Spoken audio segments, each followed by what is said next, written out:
The OWCS playoffs happened a good 3 weeks ago, and they decided who gets to go to the international LAN at DreamHack Dallas. As such, you'd expect a lot of teams to put their best foot forward, but somewhere along the way, this race turned into a car crash. So without any more procrastinating, here are my best and worst plays of the Asia playoffs. The NA and EMEA version will be out soon, I hope. Starting off by skipping over all the non-Korean teams in the Asia playoffs. Like, congrats on making it, but y'all already knew this beatdown was going to be worse than a 9-year-old pulling up to Cynthia for the first time. Which brings us to YETI versus Team Falcons in the winners semi-finals. At this point, we're very familiar with the storyline that if Fielder was in a room with Hitler, Drake, and Donghack, he would sleep Donghack 3 times. And you might think I'm joking, but I'm deadly serious. Staring down a nano blade from Viper, Fielder just couldn't help himself but subconsciously sleep Donghack anyway. All these tranquilizers he's eating is starting to get to him as well, as bro showed us a prime example of why you should never consume car Q tips and tricks while under the influence. And on this first go, I get it, it's genuinely a good use of the sunroof, but this second one is far too whimsical. My man popped Primal just to run laps around the map, getting some straight cardio, and then he jumped down like he's a superhero arriving on the scene. Bro thinks he's playing the new Marvel game. However, this was not the only questionable play from Donghack. Knife finds a pick on the stalker, and Donghack decides the best way to follow up is to run into a small room where the entire enemy team is waiting. Bro put himself in a position where his Ana would need to alter the map design just to heal him, but this is not Irony's true pain. In this fight, bro had a purple bigger than Barney the dinosaur, not this fraud, the real one, ready to go. But unfortunately, he got cucked by a destructible railing. There really wasn't a lot of fight from YETI. I guess there was a moment where they tried to turn it around on map 3 with Donghack primaling his #1 ops, but even then they didn't get a point. And to end out the game, Chio wanted Lil Bro to remember who he's dealing with and showed us that not only is he a professional Overwatch player, but that he also scrims Skate 3 at a 4.5k level. He hits the Lucio Surf to touch in overtime, caps the point, and forces the C9 with a boop on none other than the littlest bro. This doesn't even include proper having a pretty good game. I mean, I could glaze his execution on Donghack and fan the hammer brilliance as he gets nano and a full pocket and just kind of walks around inside the enemy team like he's the president going for a morning stroll. But what's really impressive is his ability to buy off the OWCS administration and somehow have this magnetic grenade hit. This shit follows Viper through a blink and around a corner at a different level of elevation to get this kill. But now we look towards the other winner semi-final in Crazy Raccoon versus From the Gamer, and the biggest story here was actually the Lucio battle between Chorong and Violet. Normally the Lucio matchup is less interesting than the average OW anonymous Twitter post, but when you have Violet trying to face tank for an extra 5% ult charge, then immediately hit the turret POV as he hard peeks the same angle for 6 seconds against the entire enemy team and trades his life for 17% ult,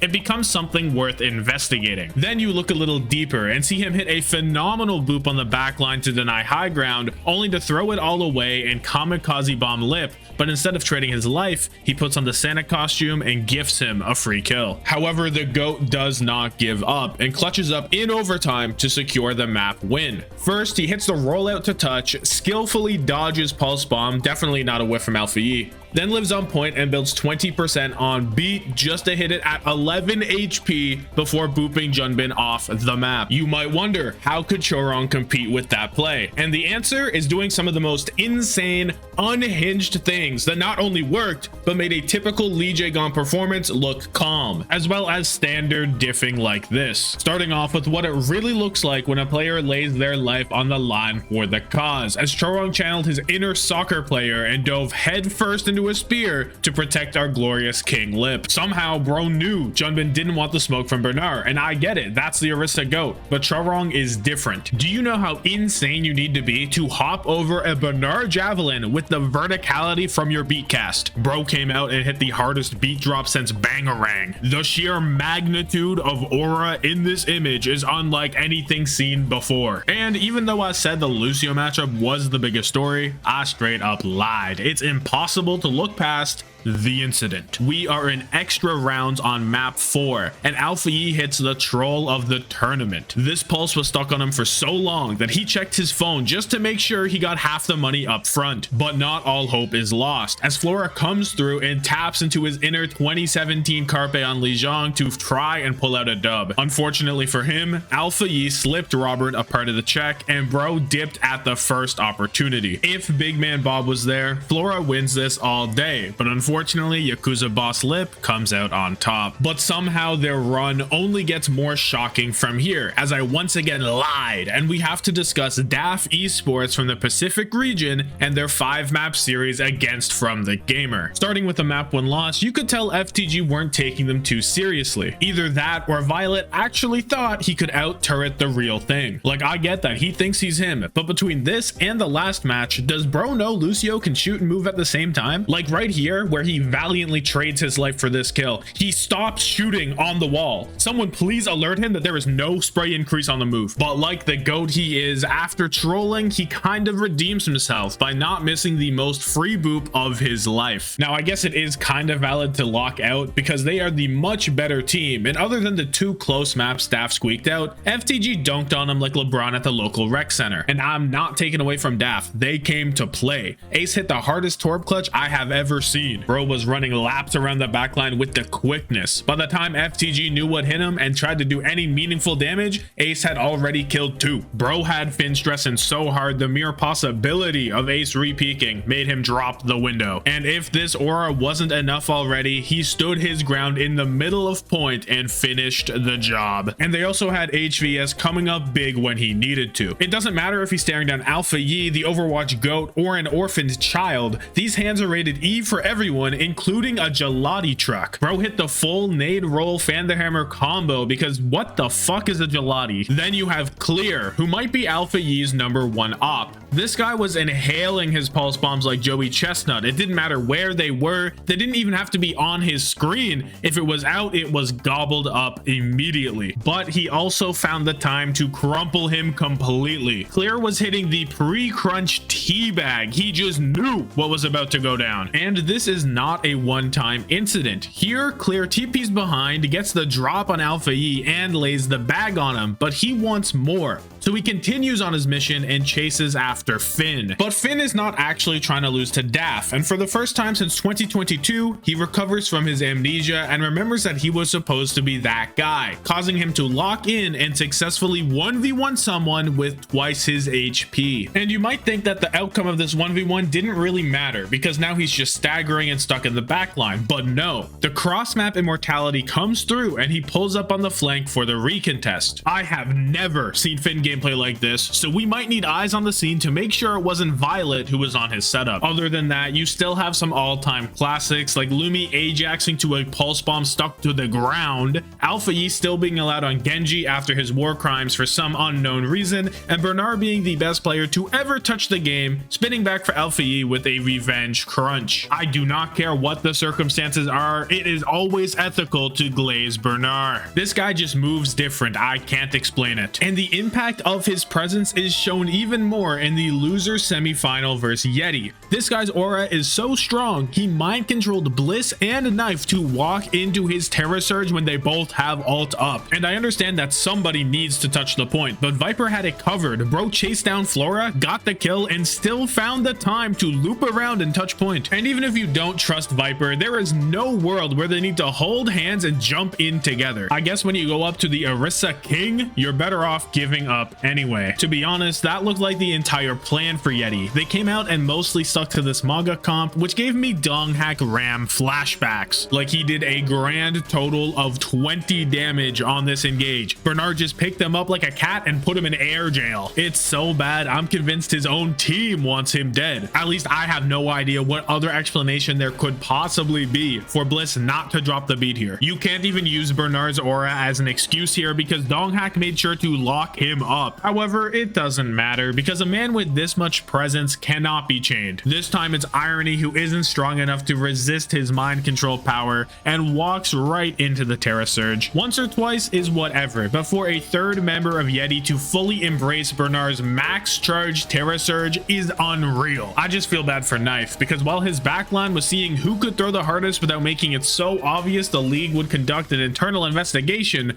bro was putting his entire soul into these shots. The only time he ever had help was on some of Viper's blades. Don't get it twisted though, he wasn't trying to win, it was purely for knife, because bro was still trying to kill himself at the first opportunity. And I really get it, because when Flora whiffs the spawn grapple twice and gets rewarded because knife only walked out after he thought it was safe, what's even the point of continuing? Well, good news for them, FTG won and moved on to losers finals. But first, we'll go back to winners and talk about Falcons versus Crazy Raccoon. This game was not the banger it was advertised to be, and I'm talking Rack watching Sigma flux through 2 meters of reinforced concrete level of disappointment. Falcons came out and played some of the most uninspired, sloppy Overwatch I have ever seen from this caliber of talent. Their ult economy constantly looked worse than low GM players SR after their rank changes. Lip once again has earned himself an entire segment of making the best players in the world look like they have no clue what's going on. You cannot tell if the tracer in front of him is proper, PGE, or pig boy, and he doesn't care about the difference. It could be your little cousin's first time touching a mouse and Lip is still gonna send him back to spawn in 0.25 seconds. I thought this was supposed to be the winners finals, but it turns out this was just Lip's custom made advanced Vaxta warm-up for his ranked games later. I don't know if he forgot to turn up the movement or something, but his world record pace might have him in the next summoning Salt video. You can see how much he was really feeling himself because bro straight up slid through Terra Surge to strike down Team Fraudkins. He just knew Smurf was not built to pull the trigger. Lip is done with the idea of not being the Overwatch GOAT and is clearly on a mission to make anyone with even a shred of doubt look like they have no sense, or like they're trying to argue a billion lions would be one of every Pokemon. It's crazy to think that the best performance from a Falcons player in this match was proper, and even then the only times he spun back was when the damage was already done or Lip was zoned out thinking about what to order from DoorDash. And this wasn't Falcons failing to identify the threat. In fact, it was far from that, because they were committing more resources than even the Saudi government were willing to offer. Streets are saying that Krusty even contacted the prince himself to see if there was a way to buy out Lip's contract mid-series, but they just could not get the paperwork done. Just to make sure Lip was taken out of the fight, Falcons sent Proper, Stalker, and Chio after him. Lip got him fucked up so bad they'd rather send the troops to Antarctica to ensure he's gone than fight for the checkpoint. Even though they got this kill, the war has already been lost. Lip is living inside the Falcons Mind Palace, so even in fights where he didn't do anything, he's still getting massive value. Bro is so good, he's allowed to hit the most perfect PGE cosplay this world has ever seen. His team just should have cared him more. As long as it's Lip making this play, I see the vision so crystal clear. And normally I'd have the same sentiment about Chio, but this guy was more tilted than the Leaning Tower of Pisa. Bro did everything right, even tried to get behind the blockade, but the 1-2 Lip Hisang combo is unavoidable, and so was this Ajax. Unfortunately, it's not only this first Colosseum Ajax, but also a second Colosseum Ajax. Avoiding stuff like this is just another way Chorong's doing it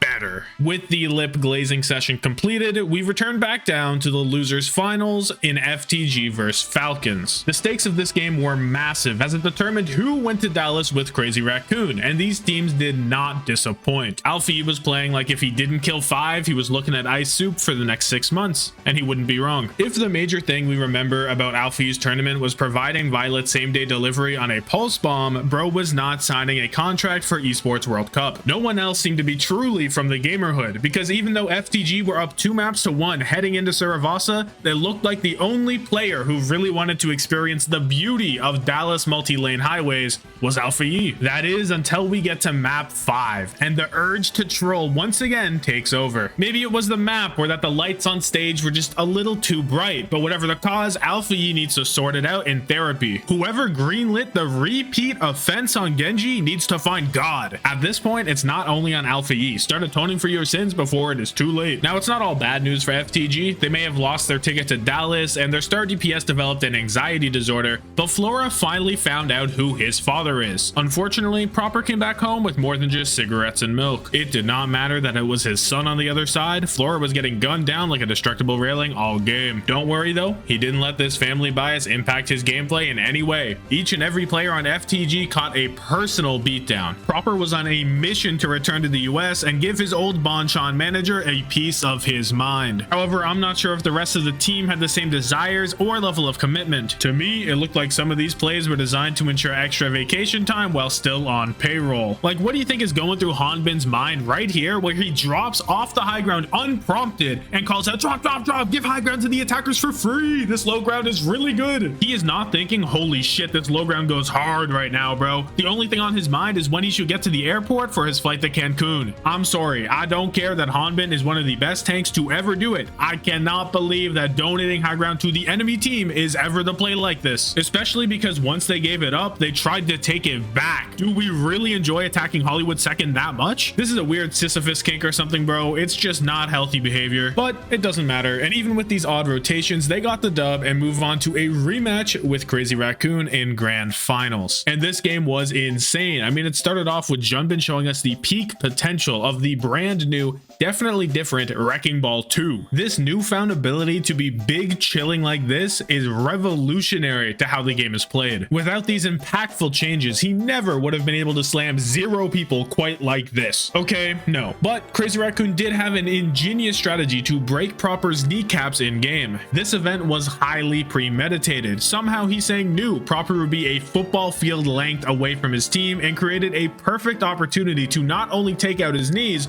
but also to break his ankles. Proper was better off not fighting back at all, because at least then Heesang wouldn't have been able to mug him and steal his mega health pack lunchbox. Even with every member of Crazy Raccoon pulling up like man tracker on Proper, he was once again the best player on his team. Stalker was more invisible than my uploads in the last 3 weeks, and when you did notice him, it was due to bro whiffing shots like a stormtrooper. Then you have guys like Fielder, who didn't play badly, but when you look across the lobby and see the unhinged, psychotic behavior of Shu, there is no competition. Bro really hit him with the "who do you think you are, I am," and jumped headfirst through this window to take and win this duel. But then you have the tank line, who were once again making some very peculiar plays. Hanbin has launched a campaign against the Hollywood High Grounds. This map was meant to be played with an off tank, and as such he is aggressively protesting its demolition. Smurf, on the other hand, is just here for a good time. At least I don't know what other reason there would be to hit a Primal like this. There were absolutely 0 enemies on his screen. It was completely unprompted. I hope he enjoyed jumping around like Luffy, because this shit did no damage. He got a total of 3 hit markers. Bro didn't even live to tell the tale. The joyous for fun Primal just to hop the fence a couple times and die is not something I expected in grand finals. At least it wasn't as bad as this next Primal, because even though he did apply an amount of pressure and forced beat, he got smacked out of the sky King Kong style by Junbin and then got Goomba stomped by Chorong back to back. Junbin is letting the world know that we are done with the Overwatch League, and these old heads just can't hang. Smurf is gonna watch this film back and just give up, because he has no hope of matching this. Bro was getting bounced around like a pinball in his own Primal. It's so over. When I said that Proper was the best player on his team, I might have been lying, because he was the only player. Like right here, he personally forces beat, then limits Heesang to only killing 2 in the fight, which is impressive, and kills 2 more afterwards. If there were any other warm-bodied individuals on his team, that's all he'd need to do.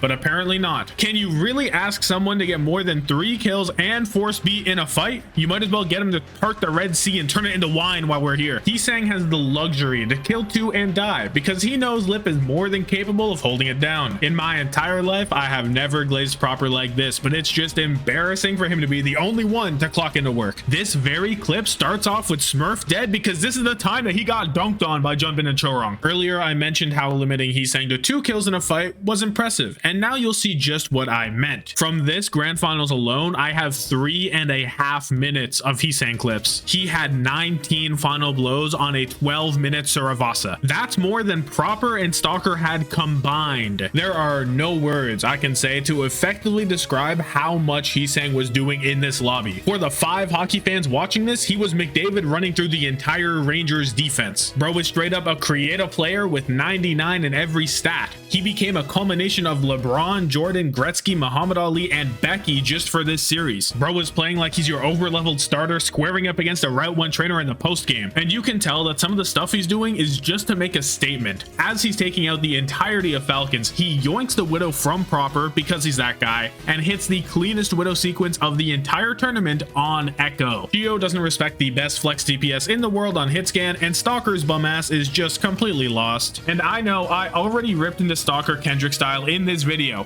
but how are you going to get your ankles broken so hard you're facing 180 degrees in the opposite direction mid-tracer duel? What is, bro? I can't, man. Him saying is having the game of his life, and Stalker is over here logged into Club Penguin. But anyway, those are my best and worst plays of the OWCS Asia playoffs, and be sure to subscribe if you enjoyed and want to know when the NA and EMEA video is dropping. Have yourself a good one. Deuces.